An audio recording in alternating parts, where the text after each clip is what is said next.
हर छोटी बड़ी खबर पहली नजर SN Bharat citizen live news. धन्यवाद। माननीय सदस्यगण, 6 बजने वाले हैं। सदन की इजाजत हो तो 2 घंटा समय इसका बढ़ा दिया जाए। ठीक है श्री जी असदुद्दीन ओवैसी जी।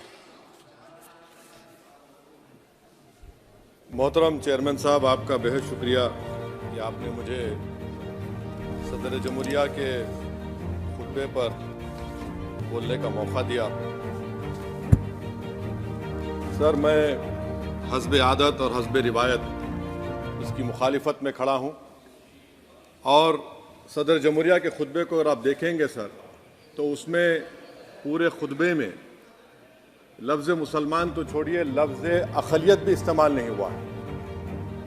और मैं बड़ी ज़िम्मेदारी के साथ आपके सामने अर्ज़ कर रहा हूँ कि भारत में 14% मुसलमान जो आबादी के लिहाज से 17 करोड़ आते हैं, वो आज पिछले 10 साल में नरेंद्र मोदी की सरकार में अपने आप को एक गैर यकीनी कैफियत में पाते हैं। अपने सोचते हैं कि हमारी शनाख्त को ख़तरा है, हमारे वजूद को ख़तरा है।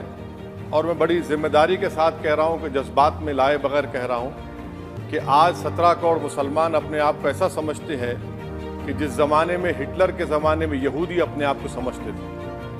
और उसकी मैं बताता हूँ क्यों समझते हैं, बताता हूँ आपको चंद मिनट में। सर, मिसाल के तौर पर आप देखिए खुतबे सदारत के हिस्से तहरीर का 32वां पैराग्राफ 32 पैराग्राफ में ड्रॉप आउट रेट का जिक्र हुआ, स्कूलों में इंदराज यानी एनरोलमेंट का जिक्र हुआ, एससीज का नाम लिया गया, एसटीज का नाम लिया गया, ओबीसीज का नाम लिया गया, लफ्ज़ अक़लियत का नाम नहीं लिया गया, मुसलमान तो छोड़िए।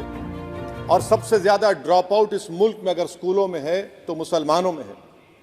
सबसे कम एनरोलमेंट अगर है तो मुसलमानों में हायर एजुकेशन में। गवर्नमेंट का डेटा है सर कि मुसलमानों का जो स्टूडेंट ड्रॉप आउट है वो 14.42 से क्लास 1 से शुरू होता और वो क्लास 6 और 8 को पहुंचे अब तक वो 10.76 को पहुंचता है।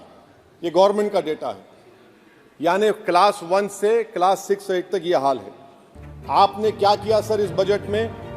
प्री मैट्रिक स्कॉलरशिप को सिर्फ 9th क्लास तक महदूद कर दिया और इसमें आपने पैसे कम कर दिए प्री मैट्रिक स्कॉलरशिप में। और सर 2022-23 का बजट आप देखिए, 5026 करोड़ रुपए दिए गए थे, जिसमें से सिर्फ 663 करोड़ इस्तेमाल हुए। अब आप आ जाइए सर, AISHE का डेटा है कि हायर एजुकेशन में मुसलमानों का 8.5 ड्रॉप आउट रेट हुआ है। 2020-21 में गवर्नमेंट का डेटा बता रहा है कि 1,80,000 मुसलमान हायर एजुकेशन में नहीं है। प्री मैट्रिक स्कॉलरशिप को आपने 423 करोड़ था, उसको आपने इस साल 326 कर दिया। मौलाना आज़ाद फेलोशिप को 45 करोड़ कर दिया। MCM जो 44 करोड़ था 33 करोड़ कर दिया। बताइए, जो सबसे ज़्यादा जिसका कम्युनिटी का ड्रॉप आउट रेट है और जो हायर एजुकेशन नहीं, उससे आप ये बर्ताव करते हैं। सर, दूसरी बात यह है कि हम ये देख रहे हैं कि 10 साल में इस सरकार में कोई हद नहीं छोड़ी है गलत हुक्मरानी की, नफरतों को भड़काने की, कोई हद नहीं छोड़ी गलत फहमियों को फैलाने की, और कोई हद नहीं छोड़ी इस मुल्क के अवाम नास को तर्क करने की। इस 10 साल में हमने क्या देखा सर? जमहूरियत हमारे वतन अजीज की को बचाना बहुत ज़रूरी है। ये गरीबों के लिए और कमज़ोरों की एक बहुत बड़ी ताकत है। मगर 10 साल में 9.5 साल में क्या हुआ? सिर्फ एक शख्स को मजबूत कर दिया गया, एक मजहब को मजबूत कर दिया गया, एक आइडियोलॉजी, एक नज़रिए को मजबूत कर दिया गया, एक शनाख्त को सब शनाख्त के आगे दूसरी शनाख्तों को मिटाने की कोशिश की गई, एक ज़बान को मजबूत कर दिया गया। तो हमारी जमहूरियत तो खोखली हो चुकी है। और सर, कोई भी हुकूमत और पार्टी सिर्फ जबर और इस्तेसाल पर कायम नहीं रह सकती है सर। दूसरा पॉइंट सर जो मैं आपके सामने अर्ज करना चाह रहा हूं, CAA के कानून के ताल्लुक से मरकजी एक वजीर ने अखबार में बयान दिया कि हम 8 दिन में करने वाले हैं। आप 8 दिन में करेंगे, 8 दिन में एहतजाज शुरू होगा मुल्क के कोने कोने में। आप CAA को मजहब से खत्म कर दीजिए, मजहब से जोड़ेंगे तो आपका इरादा बुरा है। आप भारत की अक़लियतों को, भारत के मुसलमानों को, दलितों को आप परेशान करने का आपका इरादा है। सर, दूसरी बात यह है कि CAA के खिलाफ क्यों हम हैं? क्योंकि सीमांचल के मुसलमान को आप बांग्लादेशी कहते हैं। कोई मिनिस्टर मुझे कहता है कि घुसपैठी है, रोहिंग्या है, तो CAA को मजहब से जोड़ना गलत था, उसको निकालिए। मगर हमारे देश के प्रधानमंत्री सर, वतन अजीज के वजीर आजम, मैं बड़ी जिम्मेदारी के साथ कह रहा हूं कि मैं अपने बचपने में जब हिस्ट्री पढ़ता था तो मैंने एक स्टैचू की फोटो देखी थी, प्रीस्ट किंग ऑफ मोहनजोदारो। ऐसा लगता है कि वैसा ही लग रहा है कि प्रधानमंत्री नहीं है बल्कि पुजारी सम्राट बन चुके हैं वो। और मैं क्यों कह रहा हूं कि हमारे सदर जमहूरिया ने कहा था कि 22 जनवरी एक तारीखी दिन है, बिल्कुल तारीखी दिन है। 22 जनवरी की बुनियाद 6 दिसंबर 92 को रखी गई। 22 जनवरी की बुनियाद 86 में ताले खोलकर रखी गई। 22 जनवरी की बुनियाद जीबी पंत ने रखी थी, इसीलिए तारीखी दिन है। और तारीखी दिन इसलिए भी है कि सर, इसी ऐवान में 16 दिसंबर 1992 को हमने एक रेजोल्यूशन पास किया था। आप बताइए कि आज इस मुल्क में चाहे कोई सेकुलर पार्टी का हो या जो भी हो, वाले सब सेकुलर है, बुरा मैं हूं, किसी में हिम्मत नहीं है कि 6 दिसंबर की बात की जाए। और वो तारीखी दिन इसलिए भी है सर, इंसाफ करने वालों में एक NCLT के चेयरमैन, एक गवर्नर और एक नामजदशुदा रुकने पार्लियामेंट बैठे हुए थे। अब आप बताइए मेरे पास बचा क्या है? बचा यह है कि आर्टिकल 32 बचा है, जिसको बाबा साहब अम्बेडकर ने दिया। आज मुल्क के 17 करोड़ मुसलमान भारत के वजीर आजम पर एतमाद भरोसा नहीं करते, बिल्कुल नहीं करते, बता रहा हूं, खुल के कह रहा हूं। अगर आप आर्टिकल 32 का ड्यू प्रोसेस ही खत्म कर देंगे तो फिर मेरे पास क्या बचेगा सर? क्या बचेगा? मैं तो यहां खड़े होकर वो सुप्रीम कोर्ट के मायानाज बेबाक वकील दुष्यंत दवे की तरह तो नहीं कह सकता। मुझे आज भी रूल ऑफ लॉ में भरोसा है, मुझे आज भी कानून पर, संविधान पर भरोसा है, मगर ड्यू प्रोसेस तो फॉलो होना चाहिए। ड्यू प्रोसेस फॉलो नहीं हो रहा। एक तारीखी दिन 22 जनवरी था, एक तारीखी दिन 31 जनवरी था। सर, रात के अंधेरे में अपील किए बगैर आप आरे लेकर रास्ता खोल देते हैं। क्या पैगाम दे रहे हैं सर? 600 साल की मेहरौली की मस्जिद को बगैर को नोटिस दिए आपने डिमोलिश कर दिया। मैं जिम्मेदारी के साथ कह रहा हूं कि भारत के प्रधानमंत्री और उनकी सरकार भारत के मुसलमानों से उनकी शनाख्त को छीनना चाहते हैं। ख्वाजा अजमेरी के आस्थाने पर चादर बिछाइए, मगर आप जो चादर मुझसे छीनना चाह रहे हैं, मेरी मस्जिद है, आप हर मस्जिद को छीनना चाहते हैं। आप बताइए 17 करोड़ मुसलमानों को क्या पैगाम दे रहे हैं आप कि आप हर मस्जिद को छीन लेंगे मुझसे? फिर मेरा वजूद किस माने रखता है? मेरा शनाख्त क्या माने रखता है? रूल ऑफ लॉ क्या माने? अच्छा, 1991 के प्लेसेस ऑफ वर्शिप एक्ट पर क्यों नहीं बोलते आप लोग? आप उस पर कायम है नहीं है। आप 500 साल की बात करते, मैं आपसे कहता हूं भाई 500 साल पे मत जाइए, बौद्ध पे जाइए, जैनिज्म पे जाइए, शैविज्म पे जाइए, कहां रुकेंगे? अरे इस देश को आजादी मिली 47 में, संविधान मिला हमको बाबा साहब अम्बेडकर का, बराबरी का। उससे पहले तो राजा रजवाड़े थे, जमहूरियत नहीं थी, लोकतंत्र नहीं था, मगर आप उसको उस बारे में लेके जाते। अरे 500 साल आगे क्या होगा बताइए? आप किसी एक सिविलाइजेशन, सर अंग्रेजी में किसी ने कहा था, civilization can not be rewritten by hatred, history can not be corrected by demolition. आप ये नहीं कर सकते। और मैं उम्मीद करता हूं कि जब मौर्रिख तारीख लिखेगा, नरेंद्र मोदी इस मुल्क में तारीख लिखना चाहते हैं। क्या तारीख लिखना चाहते हैं? कि मैंने इस देश को, गांधी अंबेडकर के देश को मैंने हिंदू राष्ट्र बना दिया। मैं उम्मीद करता हूं कि हमारे भारत के हमारे हिंदू भाई देश के प्रधानमंत्री की सोच को नाकाम करेंगे, उन पर है। अब देखते हैं क्या होता है। सर, नेबरहुड फर्स्ट की पॉलिसी है।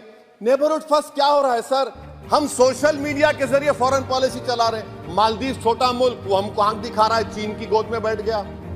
हमारे लद्दाख में हमारे जो लोग जानवर को लेकर घास चराए जाते, वहां पर चीन की आर्मी आके रोक रही। बताइए, बांग्लादेश चीन की गोद में बैठा हुआ है। आप गैलेंट्री अवार्ड दे रहे हैं, क्यों दे रहे हैं? कि चीन बैठा हुआ है। तो आपका बफर जोन गया कहां भाई साहब? आपका बफर जोन तो कहां गया नहीं मालूम, गायब हो गया बफर जोन। और दूसरी बात सर, आप ये भी देख लीजिए कि यहां पर मैं आपको इंपॉर्टेंट पॉइंट ये बताना चाह रहा हूं सर। ये हम बोलते हैं India middle east economic corridor, कितना पैसा है बताइए? वो नहीं बताया जाता। अच्छा सर, सबसे तकलीफदेह बात मेरे लिए है कि भारत ने यूनेस्को का इलेक्शन पाकिस्तान से हार गया। हम पाकिस्तान से हार गए, ये आपकी फॉरेन पॉलिसी है। यूनेस्को के इलेक्शन हम पाकिस्तान से हार गए। अच्छा, मामला इजराइल का, फलस्तीन का, गाजा का आया। अक्टूबर में 10,000 लोग मर गए, हमने यूएन में सीज फायर की तायीद नहीं की। दिसंबर आया, 20,000 मर गए, तो हमने तायीद कर दी। क्यों तायीद की? क्योंकि ग्लोबल साउथ को हमको फॉलो करना पड़ रहा। भारत ग्लोबल साउथ को फॉलो कर रहे, मेरे लिए तकलीफदेह बात है। यह आपकी नाकामी का बहुत बड़ा सबूत है। इसीलिए हम बता रहे हैं कि यह सरकार की बहुत से नाकाम। अलीगढ़ मुस्लिम यूनिवर्सिटी, आखिरी पॉइंट, अलीगढ़ मुस्लिम यूनिवर्सिटी। सर, आप उत्तर प्रदेश से आते हैं। सर, 81 में एक्ट पास हुआ। हमारा लॉ ऑफिसर कोर्ट में कहता है कि मैं पार्लियामेंट के एक्ट को नहीं मानता। कैसे नहीं मानते सर? क्या नरेंद्र मोदी ने पार्लियामेंट को नॉमिनेट किया या पार्लियामेंट ने नरेंद्र मोदी को प्रधानमंत्री बनाया? बताइए। 81 के एक्ट को नहीं मानते। सर, 2 ही तो सेंट्रल यूनिवर्सिटी है मुसलमानों के।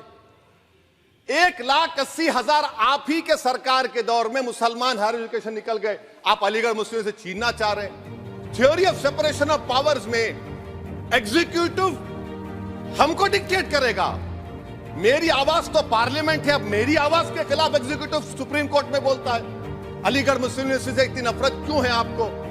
वहां पर तो हिंदू भाई भी पढ़ते हैं। सर, ये अलीगढ़ मुस्लिम यूनिवर्सिटी का मामला है सर। तो मैं आपसे इस बात पर, इस शेर पर अपनी बात को खत्म कर रहा हूं सर। आप भी उर्दू दां हैं जी। मसीहाओं को जब भी आवाज दी है, अहमद फराज का शेर है जी जी। मसीहाओं को जब भी आवाज दी है, पलट कर आ गए हर बार कातिल। मसीहाओं को जब भी आवाज दी है, पलट कर आ गए हर बार कातिल। वहां क्या दाद खाही क्या गवाही, वहां क्या दाद खाही क्या गवाही, जहां हो मुंसिफों के यार कातिल। सर, मैं फिर से हुकूमत से मुतालबा करता हूं कि अल्पसंख्यक समाज के बजट के स्कॉलरशिप को आप डिमांड ड्रिवन करिए। भारत के प्रधानमंत्री, प्रधान सेवक रहिए। आप कोई प्रीस किंग मत बन जाइए। आप जीतेंगे, कौन जीतेंगे देश तय करेगा। मगर याद रखिए, 17 करोड़ मुसलमान आज गम और गुस्से में हैं और इस बात को महसूस कर रहे हैं, इस बात को महसूस कर रहे हैं कि प्रधानमंत्री को हम नोट नहीं दिए मगर हमारा प्रधानमंत्री है। आखिर ये प्रधानमंत्री 17 करोड़ मुसलमानों की उनकी शनाख्त को कैसे मिटा रहे हैं, कैसे उनको आप मार्जिनलाइज कर रहे हैं। इसीलिए सर, मैं उम्मीद करता हूं कि हमारे सेकुलरिज्म जो है, वो मैं पॉलिटिकल सेकुलरिज्म कभी नहीं माना। जो सेकुलरिज्म संविधान में लिखा गया उसकी हिफाजत करेंगे। मुल्क अहम है, वरना याद रखिए, आप चुनाव जीते या हारे, मगर अगर आप 17 करोड़ एक जनता को आप गैर यकीनी कैफियत पैदा कर देंगे, ये देश के हित में नहीं होगा। बल्कि हम तो उम्मीद कर रहे हैं कि ड्यू प्रोसेस अदालत फॉलो करेगी। अदालत अगर एक तरफा फैसले करेगी तो गलत होगा सर। बहुत बहुत शुक्रिया। श्री रामचरण बोरा जी।